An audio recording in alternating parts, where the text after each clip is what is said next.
এই লোকটাকে আর ভুল বুঝো না রেশমি, ওর উপর আর রেগে থেকো না প্লিজ। পারবো না।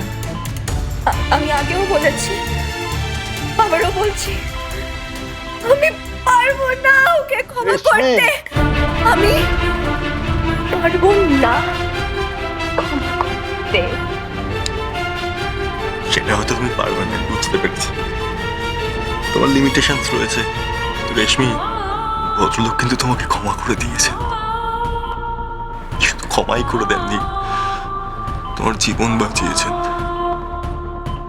তুমি শুধু ভেবেছো তুমি ভদ্রলোককে ক্ষমা করার কথা,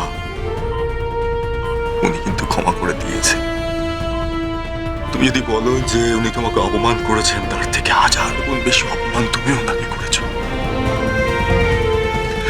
জানো তো রেশমি, মানুষের মনের মধ্যে না দুটো দিকই বাস করে, একটা ঈশ্বরের দিক, একটা শয়তানের দিক।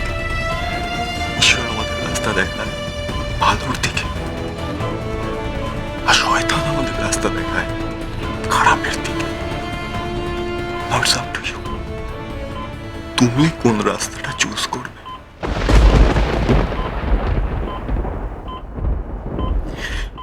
I love you.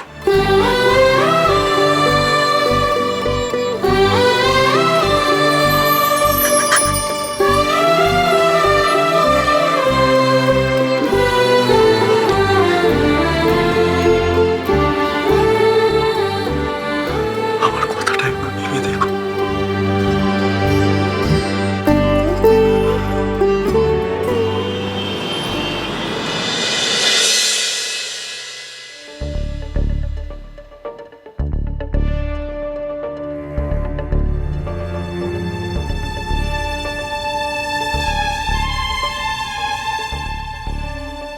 রীতা বড়ি,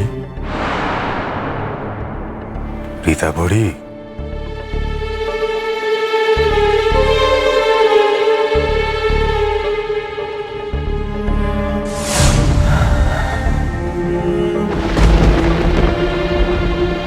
কেমন আছো এখন? আপনি এখানে? এই একটু ফুল দিয়ে তোমাকে উইশ করতে এলাম। আজকে তো বাড়ি যেতে হবে। আসল কথাটা বলুন না। আপনি এখানে এটাই বলতে এসেছেন, এই যে আপনি আমাকে দয়া করেছেন, সেই কথাটা বলতে এসেছেন তো? কি বলছো তুমি? তোমাকে দয়া করার কোনো যোগ্যতা আমার আছে? আমি তো মনে করি না। তোমার মা, তুমি, তোমাদের দয়াতে আজকে আমি এখানে উপস্থিত, এখানে থাকছি। তোমরা আমাকে দয়া করেছো, আমি তোমাদের দয়া করব কি করে? আসল মানুষটা দয়াটাই তো পেয়ে গেছেন। আমি দয়া করলাম কি না করলাম কি এসে যায় আপনার? দেখো রীতা বুড়ি, আমি জানি তুমি আমার উপর রেগেই থাকো, যথেষ্ট ঘৃণা করো আমাকে। আমি বলেছিলাম তোমার হাজব্যান্ডকে এই ফুলটা যদি তোমাকে, কিন্তু ও বললো যে আপনি নিজে গিয়েই দিয়ে আসুন, সেটাই ভালো হবে। তাই আর কি, তুমি যদি এই ফুলটা অ্যাকসেপ্ট করো। বলেছে তার কারণ ও ভেবেছে হয়তো আমাদের প্যাচ আপ হয়ে যাবে তাই। আচ্ছা, যদি প্যাচ আপ হয়েও যায় তাতে ক্ষতি কি? ঠিক আছে, আমি এই ফুলটা এইখানে রেখে দিলাম। আসলামই যখন, তাহলে আরো দুটো কথা বলে যাই। একটু একটু বসলাম। হ্যাঁ, মানে আমি জানি তুমি পছন্দ করবে না,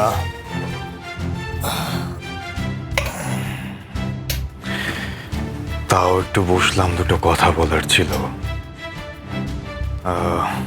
দেখো,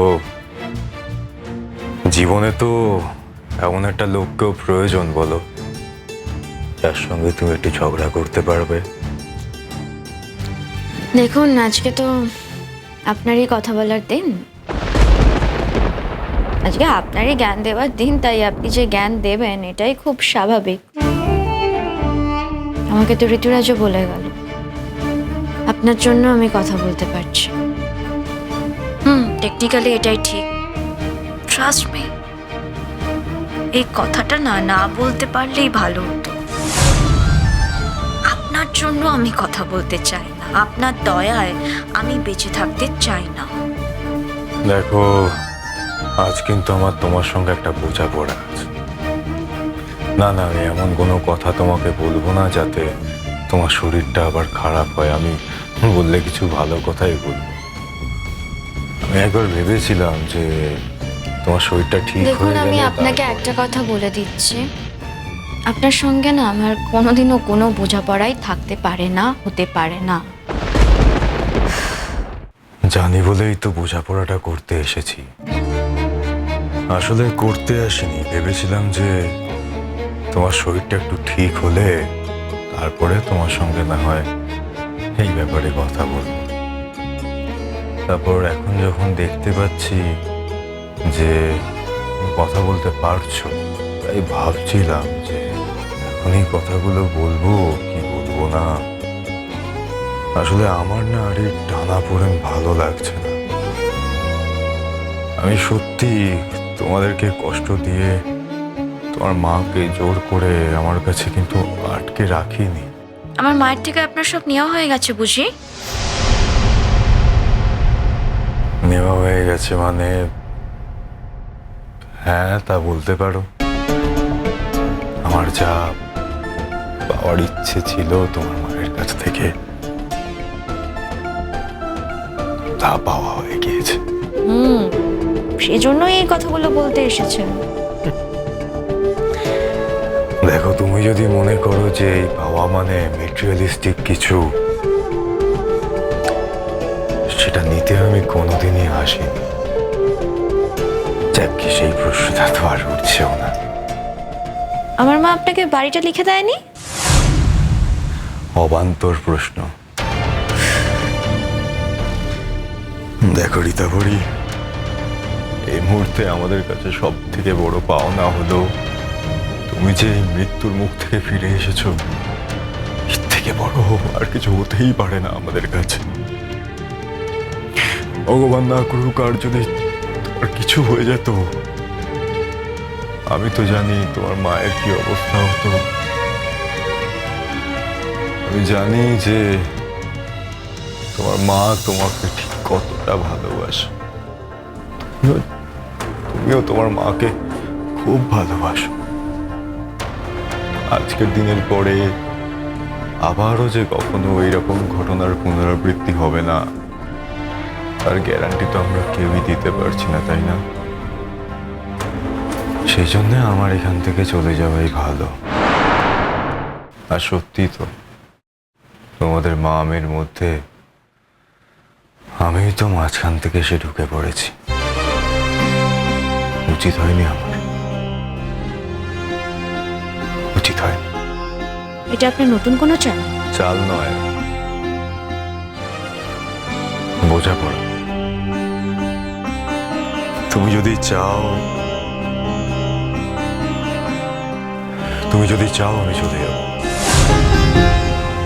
তাতে যদি তোমাদের মা আমের সম্পর্ক ঠিক হয়ে যায়, তার থেকে ভালো আর কি হতে পারে? এই এক মিনিট।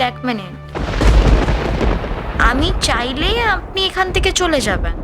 বাহ, আপনি চলে যাবেন, তারপর আপনার জন্যই আমার মাম্মা আমাকে দোষী বানাবে? আপনি এটাই চাইছেন তো? এরকম মানে এই কথাগুলো সত্যি কোনোদিন কেউ জানবে না,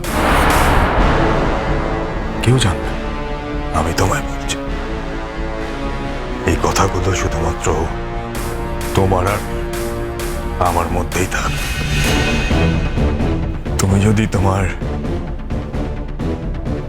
মায়ের দায়িত্বটা নাও, আমি সত্যি বলছি, আমি আবার নতুন করে ভাববো।